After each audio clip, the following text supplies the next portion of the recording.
God dag allesammans. Og vi velkommen til Hisa Løte. Vi bedre i det. Og til be sammen. God og god, og vi takker til for at du kunne være her enn Løte, Herre, og ikke sørge som deg om gav av meg. Herre, jeg takker deg. Og takker deg for Annike og det som hun er.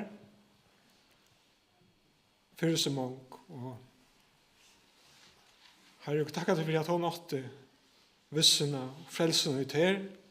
Og tog syrger ikke som deg om gav av meg. Men Herre, sørgener svar og han sier og leid alt tøyen. Be at du skal være signet så lød til Herre.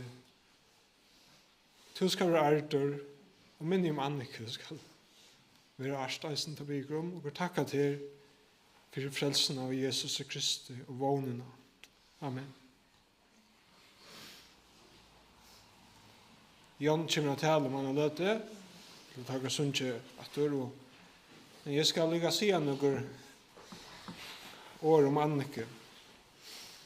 I Salma 139, vers 16, leser vi etter, som foster så i eget tøyne med, og i bagtøyne stod og tar alle oppskrivere, dianer i avsette våre, og er nærkere av teimon enn vær kom. Og til en øyelig motsetning går vi, at dere i det tar jeg færre inn til skanninger kan søtte et fosterspela i morløyve, og så er jeg her i det, hva et løyve enda, og hugsa om det. Og spyrja kvøy, og få ikke noe svær, men vånen halvføst, til hun i Jesus Kristi, til syrger ikke utan vån.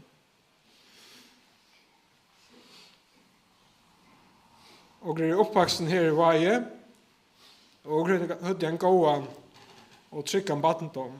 Annika har vært han første fødda til mamma og pappa den 24. februar i 1903. Hun var så, det var så akkurat kom i nytt hus, eller bygd i nytt hus, og jeg selv, Eirikur, ble født 18. oktober i 1904. 15. september i 1994 kom en liten badge og stekka i bæren några få timmar til jeg var så sjukur og får så i annan ljós. 6. august i 1991 kom barer som kanskje en ega solstråle. Og jeg har baddomme fyllte sanker nok. Mamma var vanlig til, og fra sin unge doen. Og det var faktisk Annika som er årsøk til at jeg enda vi er for å spille på klaver og orgel. Til hun begynte, men hun følte ikke ordentlig til. Men her kom hun tømte, og så fortsatte jeg ved tog. Etter denne folkeskolen så arbeidet Annika, da hun var ferdig i folkeskolen i år 2000, så arbeidet hun i 1 år. Og Røykevisjen i Porskere, som øyla nok ung hesor gjør det ta og være til et sikkert et paradis, et godt arbeidsplass for ungdommen ta. Hun får student i 2008, sammen vi Sysnabaden og Sigrid og Øre Vinn og Vinnfolken her sår fra. Og at han har låget studentspråk, så arbeider hun i 1 år, først enn at hun gjør sore, og så i havn. Her hun så boleggais i omla 19 år, knappt helten av henne løyve. Hun yngste at bliva namnsfrøyngur, hun slapp ikke inn på en av vei hun søkte, og så søkte hun læreplass i det møblån, og var her og arbeidde her, og var glad for det. Og så da det var låget hun i arbeidet her og tog, så søkte hun atter og slapp inn at lese namnsfrøye. Og fikk progg, og hever så gjerne arbeidet i noen dagstånden i havn. Og eisene har hun skift i arbeid og i SMS inntil nu hon atter for arbeid ved bøttenen og i frutjarsskolen Løkmannabreit, som hun var glad for det, og særlig at hun har mulighet å arbeide og tidligere enn starve. Det er ikke løgnet at Annika og i mange år struttes vi hervelige sjuke. Etingar Ole. Ta svinga nok så nok, hvordan nok valgt denne sjukan heie av henne løyve og deie. Men selv om hun er streven og tungar, så hei hun fædlet løsmål og orreie av bløy vi og selv om nok verdier var tunger og myrster til henne og stravner, så sa han alltid til ljøse løtene alltid, og delte det ofte av Facebook ved mynden og tanken. Og ofte, det var ikke så sjaldan at hun hei bedre mot enn jeg hei henne vegna. Og er i oppvaksen og vi tøtten og gåen familjesambond og i boar etter. Mostrar og fastrar og mamma og badje. Tett søsna bød. Og det er et stort velsignelse for oss. Særlig til at mamma er i havn og har bo her. Og hun er søsken som mamma har bo i havn. Så har hun alltid haft et fast sted at komme, eller tro i hus som ligger li om li, at komme ui. Og til fri andre giv til eisene være en særlig signing alltid.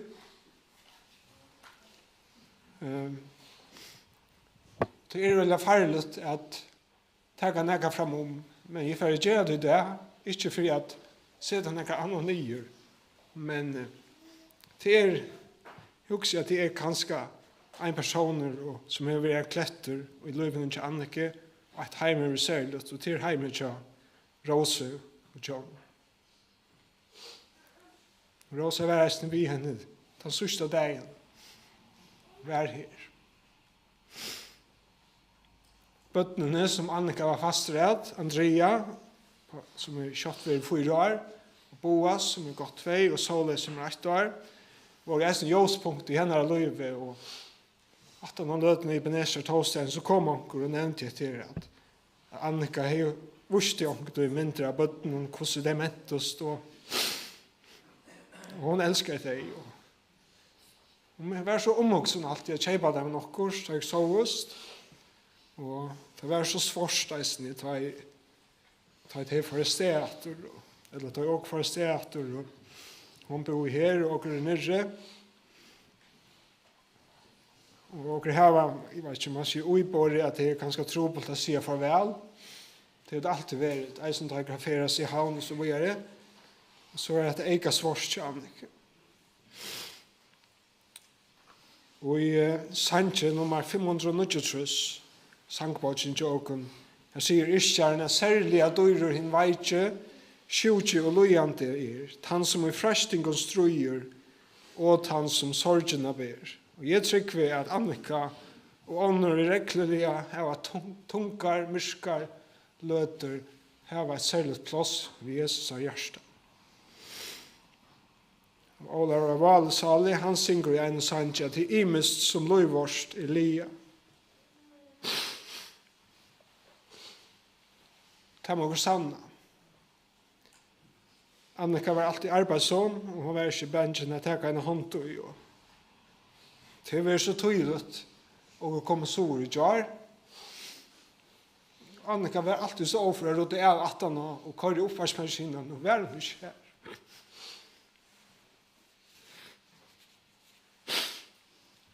Och hon lät inte nog göra strykt dem efter sig.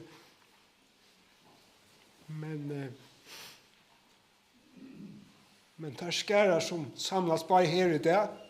Og i Beneser Tolskvilde tar tala så tydliga mal. Kvært hever så ut vir.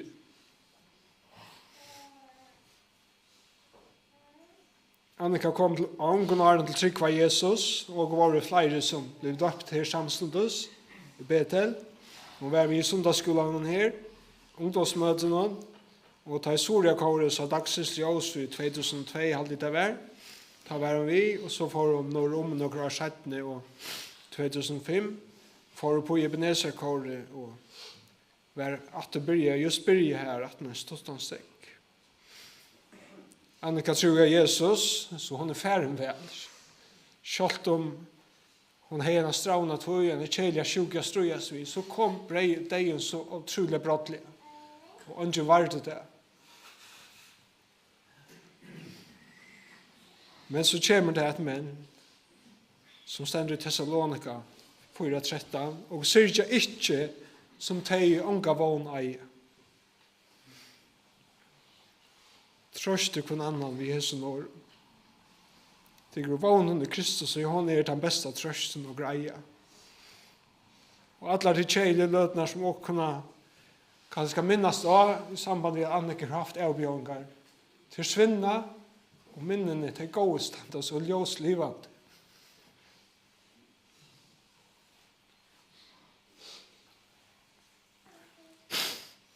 Spurningen til tog inn i det eier til å ta som en vogn som Annika 80, som åker eier, som forankret i Kristus.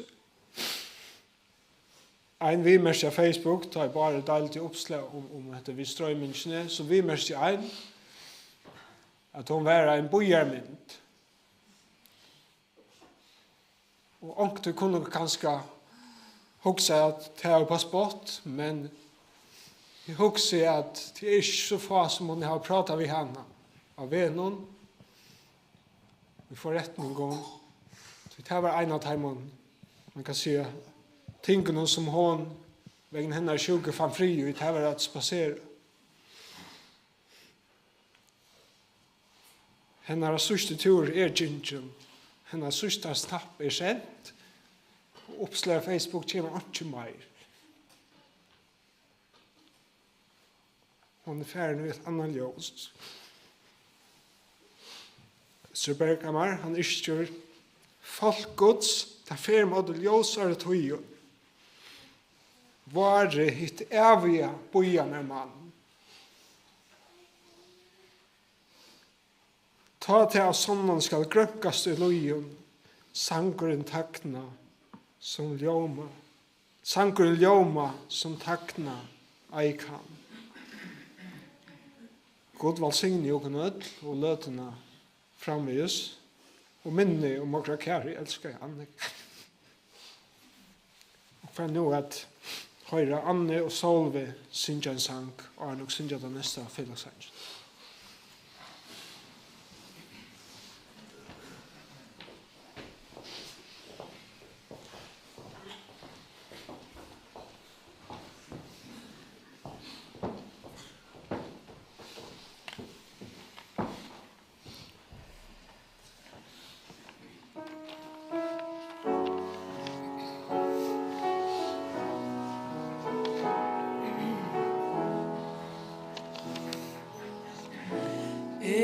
Kjenne hendurnar som mild menema, så trygt laia med og ratan ved. Øftest fylgist vi med, og i Herrans örmon kvile det så bestormar uila sorsna skog, ai te säka med.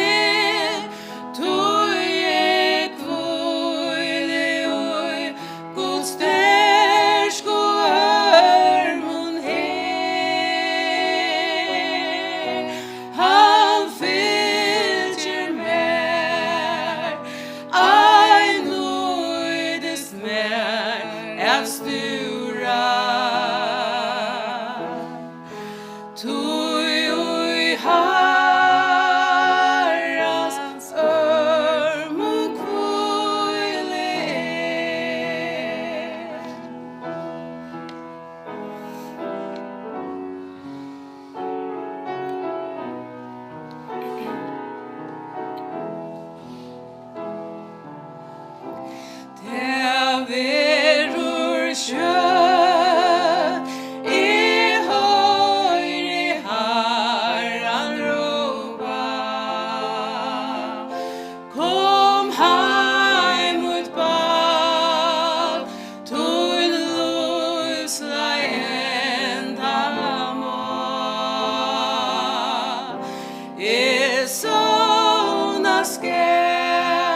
stersko armon her, han fylgjer mer, ein nøydes mer at stura. Tui ui Herrans örm og kvile, läs upp stormar udla sorsna skutt, ai te seka me, tui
til sjunke såna skal og vakne så her heima.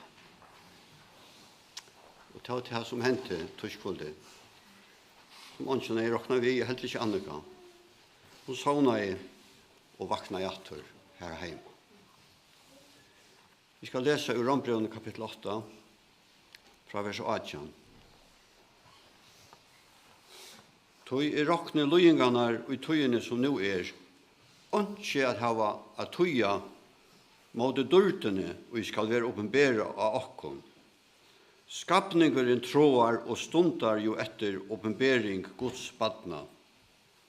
Skapningeren var jo lagtor under fafangt, ikke vi vilja søgnon, men for hansara skuld som leie han under hana, og i van at skapningeren vi skal være løstor ur traldome for gongelileikans til dørtarfrelse Guds badna. Vi vita jo at allor skapningeren til samans soffar og hever verstjør lyka til nu. Og ikkje bare han, eisne vi sjálv, som hava frumgravur andans, eisne vi soffa vi okkon sjálvun, og stunda etter sonar rattenon, endur løysing likams okkara. Og liva og gjennom heime, ein lyjande heime, her menneskjan lønges etter lukke og etter frie, etter einon tilstande og etter einon stegi, her pyna og saknor ikkje langkur, her alt fullkom. Heson tilstandor, eller hesar omstår, vera til tøyer mellom manna nevndar utopi. Åre utopi grikst, og ta merskjør lesa danskon, et uoppnåeligt ideal. Året var førstefor brukt i 1500-tallet som titel av en samfellaskritiskare bok etter en som Thomas Moores. Her han lyste dette samfellet, idealsamfellet, vi navnet av bokene Utopia. Året var ofte brukt i politikk om det fullkomna, det ideella samfellet, som mest av samløve, overflå, lykarette og frelse. Et samfellsideal som i verleggene ikke blir til å fremja i verste. Hittje grunn av åttanommogen ut i hendan heim som moger asanna at et slukt samfella alls ikke at finna. Og å være daglig og i tøyenden mynt av avfri, krutsk og vannlokker imsa stedene i heimen. Sjalt og i Norrland som går halta tettere opp av idealsamfellet enn andre land til sin heime ideale ikke nått. Og også går til einstaka menneska så går at hans omstående kunne være gåar som ikke åkken så strujas mange mennesker vi trobeleikar av imskonslea. Til einstaka menneska hever avbjongar og spenna fra øremeion, likamlion og salarlion veikleikon, sjukon og vannlokkon, til hinemeion ta uibarna ytla som bor uiokon og som man kan styre løy okra. Så som egoisma og øvund, futsenskaper, klantor, siløyse og bundenskaper av rusande evnen. Somt av hese, det kommer iver okon utan at okon gjør nega vitte. Anna kommer iver okon årsak av syntene som i menneskene bor. Hva så kan hava gåvar personlige omstår, vi rydstøm og agnon, så lukkan heller ikke å finne her. Kjente amerikanske predikemaveren Billy Graham var en av forbøyen inn til en av måltid en manne som kan gjøre som gosse vivukte, alt i alt og en kan innskja seg. Han greide Billy Graham fra at han kunne kjeipa seg hva han er hod til. Han er feras vuja og i handelsørenden, og alt og jeg nevn vi tyktes at gjøre skuld. Han var en leiare i sin omgangskrese, og var hetta hans egne år. Han sier, jeg en etneleiser gammal mævur, som dømtur at dødja. Om nega helvete til, så jeg av ved her. Det ligger en langsål i utlom menneskjon, som ikke i hessen heime kan nukta. Og synes jo en og sanje, ein langsål kjøpt og i kvarjon broste likkur, hver sval og i tråan etter frie hikkur, men hver mankin langsål løyte skilja, tei han og i løysens liston stilla vilja. Tei søtja fri og i durt og ogn og heier, men taumar røynast atlar hesa leier. Vi öllum tog svalen tart av langsle, og hjärsta mankan græt og i gilton fangsle. Nei, det finnes ikke sted av folk, og her til anker omstår av folk, som gjør og menneskene værende fri og værende lukke. Utleitan her av folken et avåpnøyelig utopia. Selv om dere kunne nå omkring av tinten løsens, gjøre kjent, røyk, så tilfredssitter det ikke tar djupe langstander som litt i brost i okra. Og liv i en soffan i heime, her og ull fyrr etla settene, koma ut i omstår, her og koma å oppleva løying av ankronsle. Og lås i rombrevnen om løyingarna og tøyene som nu som og ull fyrr etla settene koma merkja. Og lika mokra skrøypelig, og tja sommon kjem sjuka og dei fyrr enn tja øren. Eisne kan vannlokkan reka, som kan avmarska okon og enta kvetta løystrøyene av. Og la oss om det som nu og om framtøyene. Det spennende fra løyingsene som nu og til dørtene som skal være åpenbæra, lovsjuker. Dette som Paulus her skriver om, det bare et framtøyer utopia, en åoppnøyelig tilstander og et åoppnøyelig framtøyer samfella. Skapninger om drøymer og lunchos etter Jesus, hesar lukke og hesar frie. Han tror og stundar etter åpenbæring Guds badna. Og la oss se om at skapningen var lagt under fafangt, som også var sipar til ta fall som menneskene kom utføre i ortagaren og i eten. Ta var einafer et verlut utopia, kan du si. Her alt var så godt og etnesamt.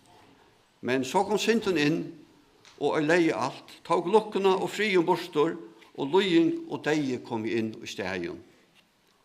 Og over dette mista utopia, den eisne årsøkken til langslån som bor i øyekon, etter en framtøyer utopia. Ta lykker når jeg går i det færne, et utopia i øyekon, som lunchos etter tog verliga framtøyer tilstanden. Og la oss om skapningen og i vågnar av være løster ur tralldome for gongelig leikans. Og i fattelen eten var det ut underlukt tralldom for gongelig leikans. Og leve ut i tralldome, trelbunden av forgongelige lika med okra, og i en forgongelige heime. Alt forgonger åt honom og selv forgang eisne. Jeg husker jo myndene, og jeg så av vøkere i italienske filmskjuttene, Sofie Loren, nå her en dag. Onker lagt ut, hun 5 år gammel i det. Og da måneder suttja hesa, som var så avmettelig vøkere, og i sin ungdomme, og best i årens øyne. Og så nå har altron hever, som mest han er så akkuslige. Og hvordan jeg også røyner halte hun ung, og frisk, og vøker, som også badgjøkken for det tralldome for gongelig leikans, som også utler bunten hatt. Men så la oss jo grom, etter å være løster ur tralldome for gongelig leikans, til dørtar fralse Guds badna. Vån om å være løster fra tralldome for gongelig leikans til et slukt dørtar fralse i framtøyene. Her grater ung og frisk og lukkelig. Og så hvordan nå går det tilstande, og det framtøyer samfellet, har alt vært godt og fullkommen. Bibelen taler om dette frelse og en slukan tilstand, som ikke et utopia, men som en verlig tilstander og en fullkommen samfellet. Ja, alle skapninger til saman soffar over verster lykka til nu. Alt livande lujer, vuxtor og alt djårheimerun lujande. Takk til dømes kjaltre som har mist ungan, som sitter nere ved strandene og kurer. Etla takk erna og har mist lampe, som stender opp i givet og syrkjør. Og daglige høyregår og suttjøkker i milen og gratande bøtten, mammor og papar, som urslit av tamon ræveleikon og iverganger og krutsk hava visser. Fløymur iver deg. Og ut misnusland og fyrir fram av bøtten og vaksne. Og den lujing som fyrir fram. Manna etton ull lujande orsake av ullan hesson. Men hvordan vi taimon, etla kong sier vi åkon som kommet til tryggva Jesus og hava finnje anda gods av byggva ugon, slepp åker undan lujingen og i hesen heime. Paulus sier, nei, det slipper okkur ikkje. Han sier, eisne vi sjálv, som hava frumgrover antans, eisne vid soffa vi okkur sjálvun, og stunda etter sånarattunon, endurløysing likams okkara. Ytterligere kom til tryggva Jesus, pastor av allare lujingsne, og fjerde djungen det samme som de som ikke vilja vite av frelsegods. Salon langt frels og utlån, som har sett sitt alid av Jesus, som frelser av søgn, men lika mer ikke frelst enn. Han verla ikke ligger i framtøyene, ta jo ikke være endurløst. Mange stunda etter og lunsjas etter åpenbering Guds badna, etter sånne rettenen, endurløsing likams okkara. Og lunsjas etter tøy verilige utopia, som ikke bare en dreimer, men som en verileik. Og Jesus, han talar om hentan framtøyer heim, som han gjør utlånt heim til reier som tryggva han. Han sier vi lærersvennerne og Johannes Kyrstan, kvulde fyrir som han får ut av Luja, av Golgata. Hjarta tykkara åttest ikkje, til tryggva av god, tryggvi av med vi, og i huset fægersmoins det nokkur bosteier. Vært ikkje så, hei jeg sagt det kun til. Tog jeg færre borster at gjøre til kun sted til reier. Og tog jeg færre borster at gjøre til kun sted til reier, kom jeg atter, og det ikke til kun til moin, så tid skulle være her som jeg Utle tryggva Jesus, lunsjas etter hessari endurløysing likams okkara. Etter løtene av Jesus for å komme atter, og frelser likam okkara, ut ur hesson tralldome for gongelig leikans. Ta fokra nytt likam, et likam som dyrtargjørst, lukt likam med Jesus her. Ta kom okkur at oppleva dyrtar fralse Guds badna, som Paulus talar om her.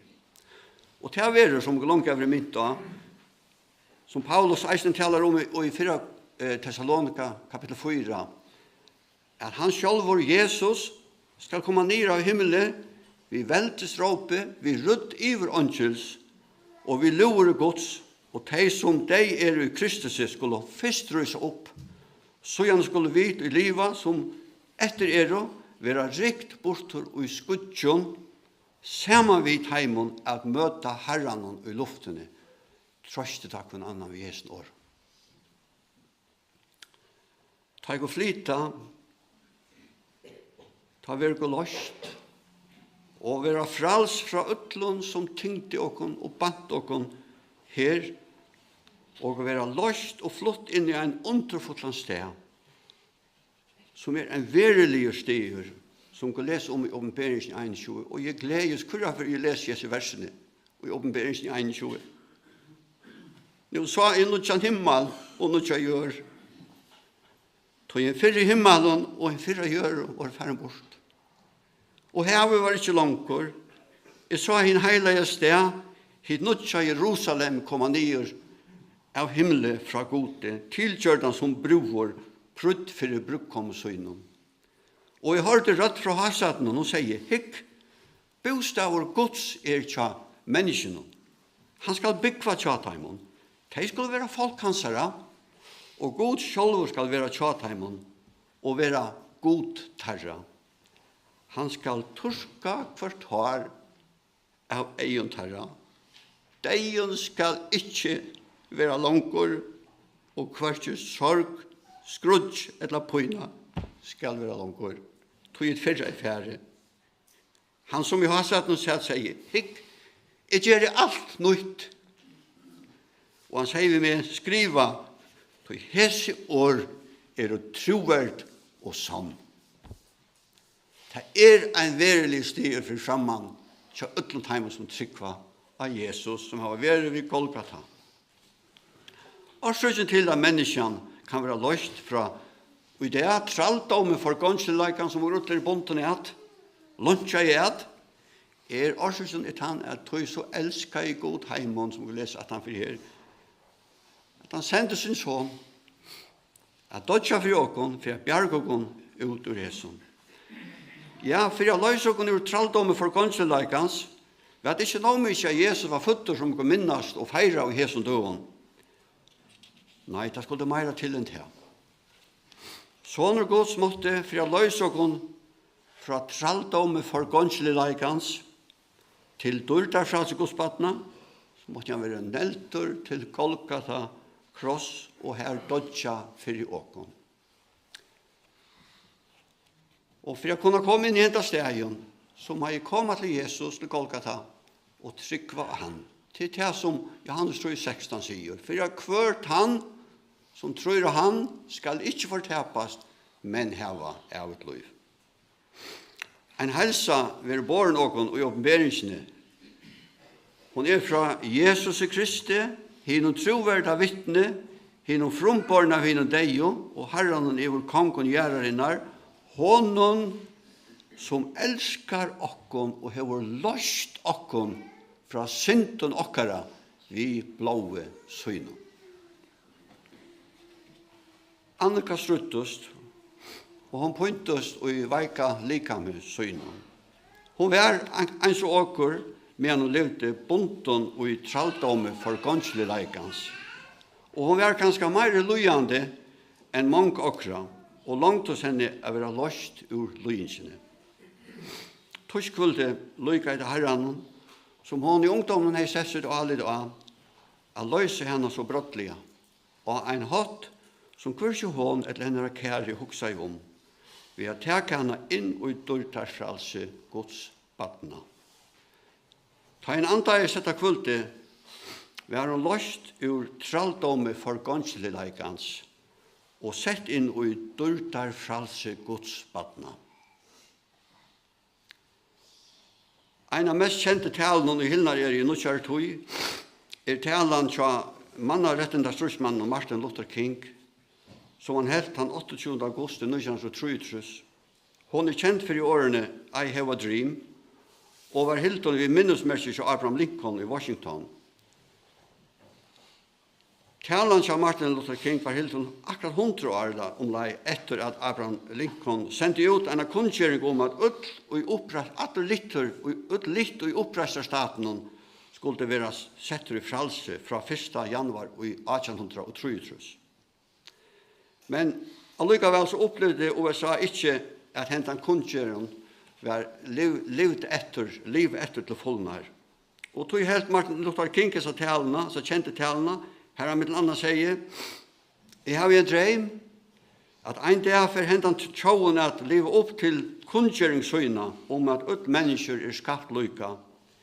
Jeg har en drøm om at ut litt og kvitt, en dag for å takke sammen hentur og synge i fela gamla Negro spiritual sanction. Free at last, thank God Almighty, I'm free at last. Og i det husker jeg meg at Annika synker i nerver i Jesus her. Free at last, thank God Almighty, I'm free at last. Anke kan forstille seg på så løst og glede hun nå. Huttur kunna se og hørste henne. Hon etter langare salarpøyne, kunne du si, og tar hun løst fra traldomme for gonsjelileikans til dørtar fralse. Godspatna, nu er du frals, nu er alt nytt. Nu er han heima til herran, som elskar i henne og gav sitt løy for henne. Og han har torska bostor kvartar av egnen der, og nu fytler himmelen henne vi glede og vi frie. Bøttene sa Johannes til eldre og akkurat eldre har vært nok sammen, helt fra smabaden i av. Særlig var Annika og Eirik nok sammen ved Sigrid og Peter, og det var så godt vinnerlig at her av midtelen. De spilte sammen og de sunket sammen. Annika og Sigrid var nok sammen, da Annika bo i Sjore, og Eisne var Rosa nok sammen ved dem her Sjore. Det var så jaunar i aldri.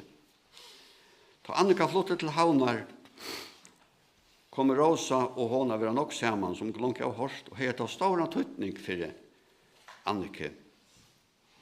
Annika og Sigrid sunket til vokslene i Brittleppen til Rosa og John. Og da Sigrid kom til Havnar av og av, så var det ofte Annika som tog initiativ til at de skulle hittas i trutjar og hona seg sammen.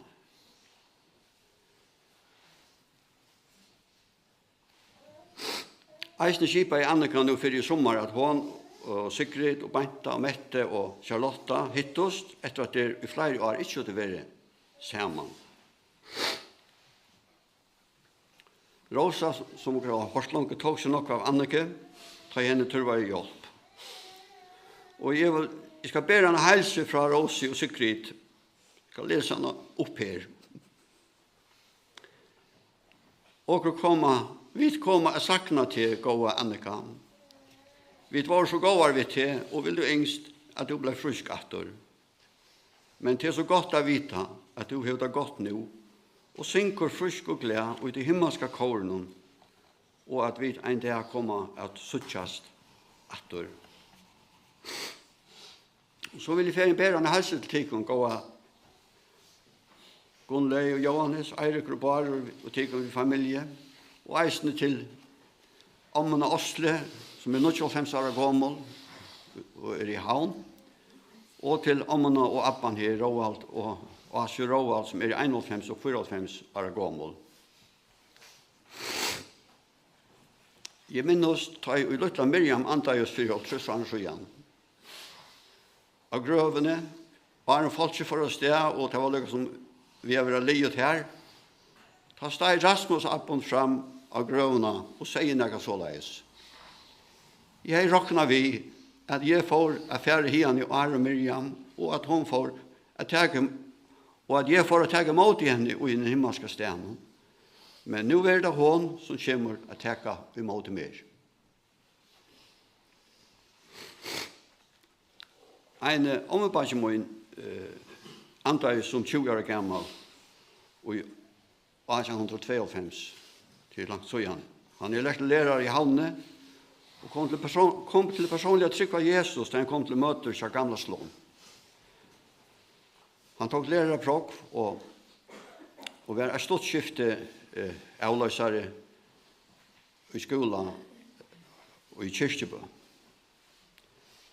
Men omkring fikk han sitt arbeid og han får til skips og ble 20 kroner fikk lungnabrunna og Antajus bare 20 år gammel. Ta sendte Fryrik og Petersen prostor langommene Petri en helse, og hese helsene vil gjerne bære til tikkun, gode tikkun i det. Han sendte hese årene til langommene henda der ommebadjan, sånn hennara. Han himmelens fred og glede fant, ved Jesu nåde kronen vatt, i fagre ungdomsdagen, om vemod tunge vil ditt skinn, om tårer brenner på din kinn, da ønsk han ei tilbake. Og hese helsene vil jeg gjerne bære tikkun, gode tikkun, måtte Herren trøsta tikkun, og være og give tikkun utlån søyn fri og kvile. Nå Annika løst ur traldomme for gonsjelileikans til dultarsjalse godsbatna. Og jeg vil enda vi her sånn, og hva synker Annika nu, frisk og glad, som vi nevnte framan undan, nekka luknande som henne gamla Negro Spiritual Sanjon ur honom. Free at last, thank God Almighty, I am free at last. Amen.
Ja, det är väl styrkande att söka sån upp folk som kommer på här idag och är som var i Ebenezer hindajon och platt ofta flänna sin gestur tar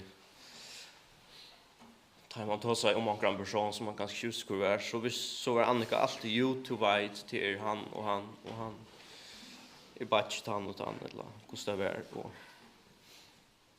hon kände ju några folk och som grej säger så har hon haft en otroligt stor kontaktflöde vid folk. Ger yngst av Oxygenon, ger 8 år yngre än Annika. Så tar jag väl ut så är det kanske inte något naturligt samband till dagligt i mittlen med och Annika Eirik som var ju tött. Men hon var en ordentlig stora syster. Hon bekymrade sig om jag ankte ganska usen nog att jag helt var öliga tröttande. Men jag vet att hon har just det av en god hjärsta. Ta jag får till Havnar och ganga Texaskola så platt jag bygga tjörne tar hon turskaj på touch veckor och sedan tar jag för maskinskola så platt jag alltid äta samman några från veckan och annars var det nog samman till att tyna och det var en öde god tur som skapade ett band mellan någon i rum han allsmålen så var det mellan någon och att han hade också flyttat ner till Danmark så var hon till hans var rusk att skriva och inte och spela kosta Jack. Och ta en höjringa perioder så var han nästan ärlig om det. Hon backade inte något in.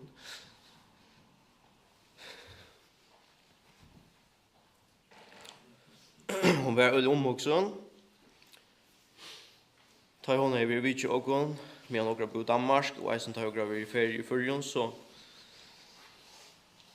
gjorde hon sig alltid en omärk att Jogna Kors där som skriver några regler om hur skulle hon är vid för jag vill ha samma åter. Och Andrea och Boas sålde ut i ett stort plats i en här hjärsta. Och hon var så god i dig. Hon tyckte väl att spela ut dig och fortsätta dig och ofta har jag varit förrjun i arbetsörenden så gav mig öl ofta en liten packa att här har vi till dig.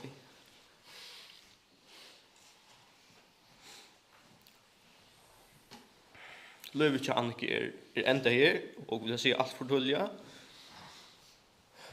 Men hon är färdig till en bättre sted. Hon har sett sig till alla Jesus och att hon en dag skulle skoa han som är bor i alla hennes synder. Och i Bibeln så läser vi om en man som heter Jobb som får genom av färdliga lojingar och miste något av sin kärre.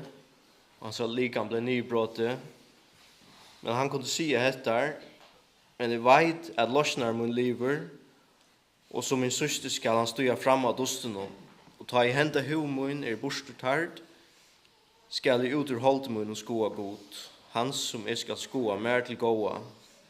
For i eigemun skal suttja han ikke som fremmandan etter tog traie innast inne. Håast han var ferdig og nokva loingar og hei mist nok, så hei han hessa visse og vogn at losnar liver. Han som elskar meg og gav sitt liv for jeg kunne få et avsliv, han liver og enda for at suttja han. Hessa vogn 80 Annika. Hon färd till en bättre sted. Här som inte påinnar eller sjuka är. Och Annika hej till att vi har stora om nog i must. Väldigt ofta. Men nu är hon fri för alla stora andra. Ismar Johansen, han är inte så mästerlig om detta. Ta i Louis ändar här. Och ju är fein dodgy här. Men rægir ongi negin, mot liv av sonnum Kristus og vinningur degin.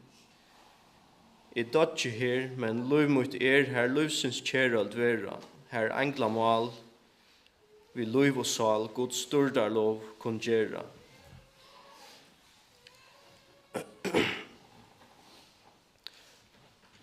Jeg vil bare vegna okkur familjerna takka utlom som kom her i dag, at vi er så samkjenslige og at se Annika henne den senaste farväl.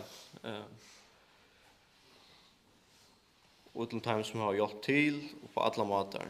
stora tack för det. Nu tar jag här bygge så vi är sittande och syns att han sista fredagssangen för det. Och han kistan vi born ut. Och 18 lötna och i kyrkan så vi är vi här i salen här ytterligare välkommen.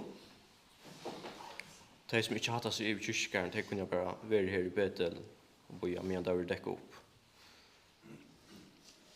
Ta jag kör i kyrkan så kör lykbilen om man om och här är en plats att parkera, men det blir till att parkera upp i vännen och gång om man känner trappen här. Lötan i kyrkan vi nog inte så dryg att det är kallt ute så de som inte helst på familjerna kunde göra det här i Betel 18. Och så be samman. Herre, tack för Anke, Herre, och till alla liv som hon levt här. Tack för det som hon var för jag och nöd. Och Herre, det är tungt att säga farväl. Och kom till och till hjälpa vid tunnar stor tröst och glädje kom bara tunnar händer här. Tack för alla människor som är här, Herre, och som Annika kände och om hade haft en avskan av Lövja. Vad signar tog hon einstakan över tjogon och vad signar resten av hessen det är nu till namn. Amen.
Amen.